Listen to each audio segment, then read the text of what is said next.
If there was a poster child in India that defines the fall of the mighty billionaire, it would undoubtedly be Anil Ambani. Jet Airways has shut down its operations after flying for 25 years, a quarter of a century. Lenders have declined to extend a 400 crore rupee lifeline.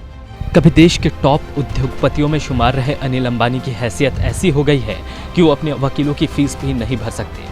कर्ज के बोझ तले दबे अनिल अंबानी ने UK court में बताया कि उन्हें वकीलों की फीस देने के लिए अपने गहने बेचने पड़ रहे हैं। चेयरमैन के घर पर छापेमारी हो रही है। नरेश गोयल, जिनका मुंबई स्थित घर, इसमें ईडी की छापेमारी चल रही है। तो प्रवर्तन निदेशालय इस वक्त नरेश गोयल के ठिकानों पर तलाशी ले रहा है। Mr. Doot, we want to ask you for clarification, sir. What was the reason for the 64 crore rupees transaction between you and New Power, which was a company of Deepak Kochar? Can you explain to us that particular transaction, Mr. Doot? Photos में आपको ये तीन लोग दिख रहे होंगे। एक है नरेश गोयल, ये जेट एयरवेज के फाउंडर हैं। दूसरे वेणुगोपाल दूत, ये वीडियोकॉन के फाउंडर हैं। और ये तीसरे अनिल अंबानी है, ये रिलायंस कंपनी के प्रमोटर हैं। इन तीनों में एक कॉमन चीज़ है कि इनकी कंपनीज बैंकरप्ट हो चुकी हैं, लेकिन ये लोग आज भी बहुत अमीर हैं और एक बहुत रिच लाइफस्टाइल जी रहे हैं। अमीर अमीर क्यों रह जाता है और गरीब गरीब क्यों रह जाता है, और मिडिल क्लास क्या ऐसी चीज़ मिस कर रहा है कि वो अमीर नहीं हो पाता है। आज के इस एपिसोड में हम एक गरीब आदमी और एक अमीर आदमी में फ़र्क समझेंगे। मैं आपको टोटल 8 पॉइंट बताऊंगा। अंतिम पॉइंट बहुत ही इंपॉर्टेंट है, वीडियो को लास्ट तक देखिएगा।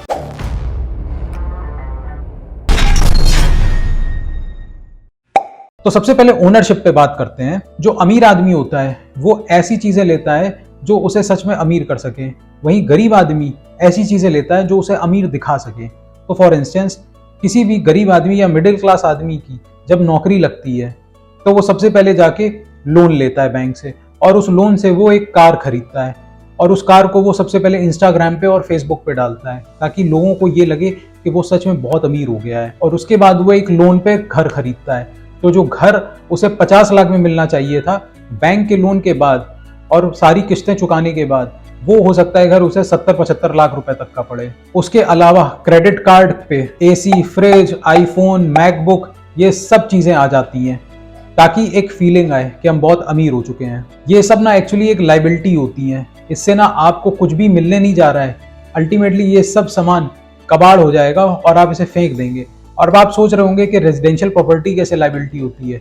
कोई बात नहीं, आगे इस वीडियो में मैं वो भी आपको बता दूंगा। अमीर आदमी कभी भी कोई लाइबिलिटी अपने नाम पे नहीं खरीदता है। जो भी खरीदेगा कंपनी के नाम पे लेगा, और वो कंपनी के खर्चों में दिखा के टैक्स से एडजस्ट हो जाता है। तो उसे अगर एसी, टीवी, फ्रिज, इनफैक्ट अगर पेट्रोल भी गाड़ी में भराना होगा, इलेक्ट्रिसिटी का बिल भी देना होगा, तो भी वो सारा का सारा कंपनी के खाते में जाएगा और कंपनी के एक्सपेंडिचर में एडजस्ट हो जाता है। तो अगर अनिल अंबानी की कंपनी रिलायंस कम्युनिकेशन बैंकरप्ट हो गई है तो जो कंपनी के एसेट्स होंगे वो तो सीज होंगे, लेकिन जो एसेट्स अनिल अंबानी के पर्सनल उनके नाम पे होंगे, जैसे कि उनका घर हो गया, उनके पास जो कुछ भी चीजें होंगी, वो सब सीज बैंक नहीं कर सकती है, क्योंकि कंपनी बैंकरप्ट हुई है, आदमी बैंकरप्ट नहीं हुआ है।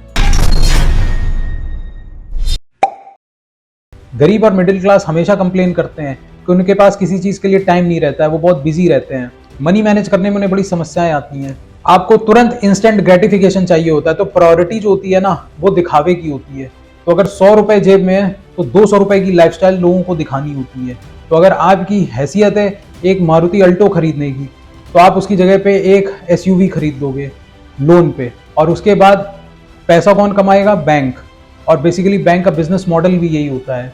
जो अमीर लोग होते हैं वो अपने एसेट्स बनाते हैं रियल एस्टेट में, यानी कि वो एक कॉमर्शियल प्रॉपर्टी खरीदेंगे, वो लोन ले लेंगे और उससे कॉमर्शियल प्रॉपर्टी लेंगे, और उसमें थोड़ा पैसा लोन चुकाने हो जाएगा, बचा पैसा उनकी जेब में जाएगा।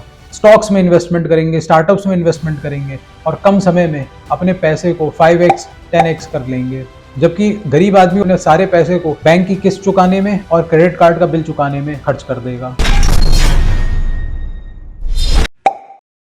जो गरीब या मिडिल क्लास होगा उसके हमेशा नेगेटिव कैश फ्लो होंगे, मतलब कि उसकी जेब में जो पैसा जाएगा वो अल्टीमेटली बाहर खर्च होगा। जबकि जो अमीर आदमी होगा उसकी जेब में बाहर से पैसा आएगा और उस पैसे को वो अपने पास रखेगा। तो मैंने आपको शुरू में बताया था कि एक मिडिल क्लास व्यक्ति सबसे पहले घर खरीदता है और उस पे वो EMI ले लेता है। वो सोचता है कि वो होम लोन के नाम पे बहुत सारा इनकम टैक्स बचाएगा, लेकिन इस केस में क्या होता है कि उसे कैपिटल गेन तो मिलता है लेकिन उसे कोई कैश फ्लो नहीं मिलता है। जबकि कमर्शियल प्रॉपर्टी अगर कोई अमीर आदमी खरीद लेता है तो उसे कैपिटल गेन भी मिलता है और कैश फ्लो भी मिलता है। बस यही सबसे इंपॉर्टेंट चीज होती है, क्योंकि वो जो घर होता है उसकी एक सिंबॉलिक वैल्यू होती है। एक्चुअली वो पेपर वेल्थ है, लेकिन आप कोई अपने घर को बेचने नहीं जा रहे हो 20 साल के बाद।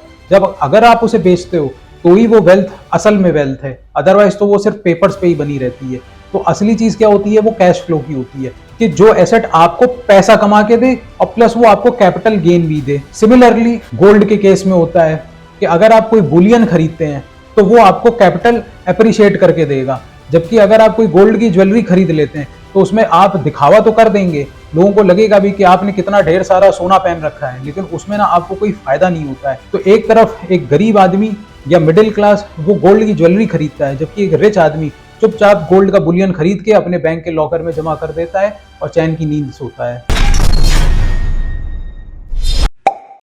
अब जैसे फॉर इंस्टेंस बीच में एक हिंडनबर्ग की रिपोर्ट आई थी, उसमें उन्होंने ये कहा कि गौतम अडानी ने बहुत सारा लोन ले रखा है। ठीक है, लोन लिया है, लेकिन आप ये भी तो देखो कि उस लोन से उन्होंने कितने एसेट्स बनाए हुए हैं और उस एसेट से वो कितना ज़्यादा कमा रहे हैं, कितने प्रॉफिट जनरेट कर रहे हैं। तो एक आम आदमी, एक मिडिल क्लास, वो क्रेडिट कार्ड से लोन ले रहा है, वो बैंक से लोन ले रहा है और उसके बाद भी वो खर्च कहाँ पे कर रहा है उन पैसों को, एक मैकबुक और एक आईफोन खरीदने में, महंगी कार खरीदने में, जो कि एक दिन कबाड़ होके फेंक जाएंगी, उनका कोई यूज़ नहीं होना है। जबकि वहीं पे अडानी जैसे लोग वो मुंद्रा पोर्ट को अपग्रेड कर रहे हैं, एयरपोर्ट्स के इंफ्रास्ट्रक्चर की बिडिंग को जीत रहे हैं, ताकि इन एसेट से वो आगे चल के बहुत मोटा मुनाफा कमाएं। तो अमीर आदमी ने लोन लिया, उससे उसका एसेट्स भी ग्रो किया, उसे कैपिटल गेन भी हुआ, प्लस उसको कैश फ्लो भी मिलता रहा, यानी कि रेगुलर पैसा उसकी जेब में आ रहा है। वहीं मिडिल क्लास ने क्या किया, उसने लोन लिया, उसके बाद सारा पैसा लोन चुकाने में चला गया और अंत में उसके हाथ में कुछ आया भी नहीं। जो सामान उसने खरीदा वो कबाड़ी वाला कुछ सालों के बाद लेकर चला गया, या फिर वो कबाड़ी वाले ने भी नहीं लिया, वो ऐसे ही फेंक गया। या कई बार बहुत से इलेक्ट्रॉनिक के आइटम्स ऐसे होते हैं जो आउटडेटेड हो जाते हैं, तो इनफैक्ट कबाड़ी वाला भी उसे नहीं खरीदता है। जैसे कि बहुत से लोगों के घर में पुराने म्यूजिक सिस्टम पड़े होंगे, या ऑडियो कैसेट पड़ी होंगी, या VCR या DVD प्लेयर, इस तरीके के आइटम्स पड़े होंगे जो कि आज कोई भी यूज नहीं कर रहा है। जो अमीर लोग होते हैं वो ओल्ड स्कूल ऑफ थॉट के होते हैं, यानी वो पैसा ना रियल एस्टेट में इन्वेस्ट करेंगे, वो पैसा गोल्ड में इन्वेस्ट करेंगे। जबकि ये जो मिडिल क्लास या गरीब लोग होते हैं वो क्या करेंगे, नए नए फैंसीफुल चीज़ों में पैसा इन्वेस्ट कर देंगे। तो जैसे अभी क्रिप्टो का बहुत ज़्यादा जोर चल रहा है, तो वो क्रिप्टोज में पैसा इन्वेस्ट कर देंगे, या फिर वो रीट्स में, रियल एस्टेट इन्वेस्टमेंट ट्रस्ट में जाके पैसा इन्वेस्ट कर देंगे, या फिर वो गोल्ड की जगह सॉवरेन गोल्ड बॉन्ड को खरीद लेंगे, डिजिटल गोल्ड को खरीद लेंगे। देखिए ये सब चीज़ें ना सिर्फ और सिर्फ बातों में अच्छी लगती है, लेकिन असल में जो वैल्यू होती है वो एक टेंजिबल एसेट की होती है, जो एक अमीर आदमी समझ सकता है। पुराने ज़माने में भी ऐसी बहुत सी चोचलेबाजी होती थी, जैसे आज क्रिप्टो की है, वैसे उस समय में भी बहुत बड़ी बड़ी पेंटिंग्स होती थी जो लाखों रुपए में लोग खरीदते थे। लेकिन सबको पता है कि वो पेंटिंग्स जो है, एक और बड़ा बेवकूफ़ होता है जो उस पेंटिंग को खरीदता है, फिर वो बेवकूफ़ उससे भी बड़े बेवकूफ़ को ढूंढता है ताकि वो उस पेंटिंग्स को खरीद लें। तो पुराने ज़माने में ये पेंटिंग्स होती थी जो फालतू के लोग अपना वेस्टफुल एक्सपेंडिचर करते थे, और आज सोवरेन गोल्ड बॉन्ड, रीट्स या फिर क्रिप्टो जैसे एसेट्स ने पेंटिंग्स की जगह ले ली है। अब देखिए जो आम आदमी होता है वो ना अपनी लाइफस्टाइल को मेंटेन करने के लिए बहुत पैसा खर्च कर देता है। तो इसलिए अगर उसने महंगी गाड़ी 11-12 लाख की खरीद ली है तो जाहिर सी बात है उसका कोई एवरेज नहीं होगा, तो काफ़ी पैसा वो पेट्रोल में खर्च करेगा। फिर उसे जब ऑफिस जाना है तो वो कार में ही जाएगा, क्योंकि अब उसे दिखाना भी है कि भाई मेरे पास इतनी महंगी कार है। तो अब वो अगर पेट्रोल खर्च कर रहा है और इतनी बड़ी गाड़ी में जा रहा है एक अकेला बंदा, तो उसका आने जाने का ही खर्चा हज़ारों रुपए का हो जाएगा। प्लस अब उसे मैकबुक भी लेनी है, आईफोन भी लेनी है, महंगी महंगी सोने की अंगूठियाँ, डायमंड की अंगूठी भी पहननी है, सोने की चेन भी गले में लटकानी है। अब बहुत से लोग सोचते होंगे कि यार अमीर लोग भी तो महंगी महंगी गाड़ियाँ खरीदते हैं। देखिए सब चीज़ इस पर डिपेंड करती है कि कौन कितना परसेंटेज ऑफ इनकम खर्च कर रहा है। तो अगर कोई आदमी महीने का 10 करोड़ रुपए कमा रहा है, तो अगर वो 5% अपने टोटल इनकम का यानी कि 5 लाख रुपए कहीं खर्च कर दे रहा है तो कौन सी बड़ी चीज़ हो गई। लेकिन आप अगर कमा रहे हैं 2 लाख रुपए और लोन लेके 5 लाख रुपए का खर्चा या क्रेडिट कार्ड के दम पर 5 लाख का खर्चा कर रहे हैं, तो इसमें कौन सी समझदारी है। हमें ना रईस लोगों के सिर्फ और सिर्फ एसेट्स दिखते तो हैं, लेकिन उनकी जो इनकम होती है वो सिर्फ वही लोग जानते हैं।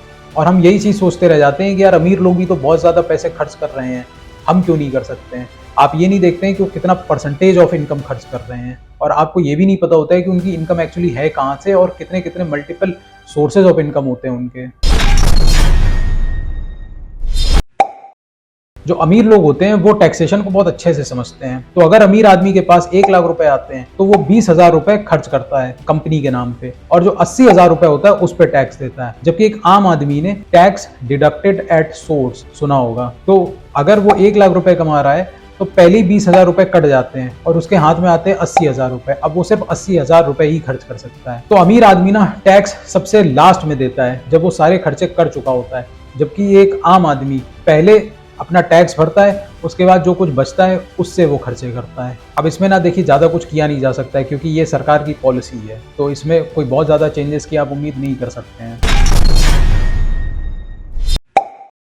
अब आते हैं ना हम सबसे इंपॉर्टेंट पॉइंट पे। जो गरीब आदमी होता है वो दोस्ती में इन्वेस्ट करता है, जबकि एक अमीर आदमी वो पार्टनरशिप में इन्वेस्ट करता है। तो जब आप दोस्ती यारी निभा रहे होते हैं तो आप ना ओकेजन्स पे खर्चे करते हैं। आप एक दूसरे को गिफ्ट देंगे, आप साथ में मूवी देखने जाएंगे, किसी फास्ट फूड की चेन पे जाके पैसे खर्च करेंगे, आप इधर उधर घूमेंगे टहलेंगे, सब जगह आपका पैसा खर्च होगा। तो बेसिकली आपकी जेब से पैसा जा रहा है, नेगेटिव कैश फ्लो हो रहा है। तो एक आम आदमी का टाइम भी खर्च हो रहा है और उसका पैसा भी खर्च हो रहा है, जबकि एक अमीर आदमी हमेशा एक पार्टनरशिप में इन्वेस्ट करता है। तो जब 2002 के दंगों का मामला बहुत गर्म था, उस वक्त गौतम अडानी ने मोदी जी पे ट्रस्ट दिखाया था।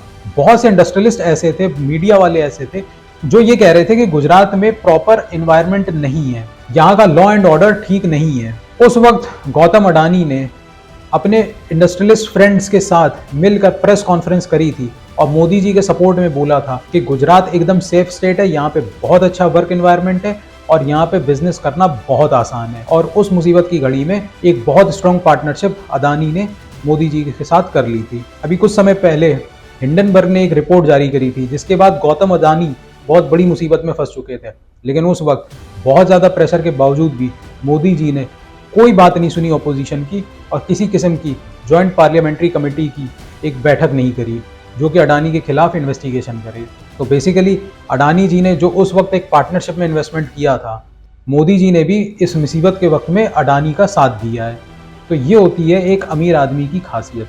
अब देखिए, मैं ये नहीं कह रहा हूँ कि अडानी करप्ट हैं और उन्हें मोदी जी ने बचा लिया है, और ना ही मैं ये कह रहा हूँ कि मोदी जी ने कुछ गलत काम किया था तो अडानी जी ने उन्हें बचाया। मैं सिर्फ एक पॉइंट बताना चाहता हूँ कि जब मोदी जी मुसीबत में थे तब अडानी जी उनके साथ खड़े हुए थे। ये पार्टनरशिप होती है। और जब अडानी पे कोई मुसीबत आई तो मोदी जी ने साथ दिया उनका। और रही बात कि अडानी ने कोई करप्शन किया है या नहीं किया है, हिंडनबर्ग की रिपोर्ट क्या कहती है, पॉपअप में ये वीडियो है, इस लिंक पे जाके आप पूरा वीडियो देख सकते हैं।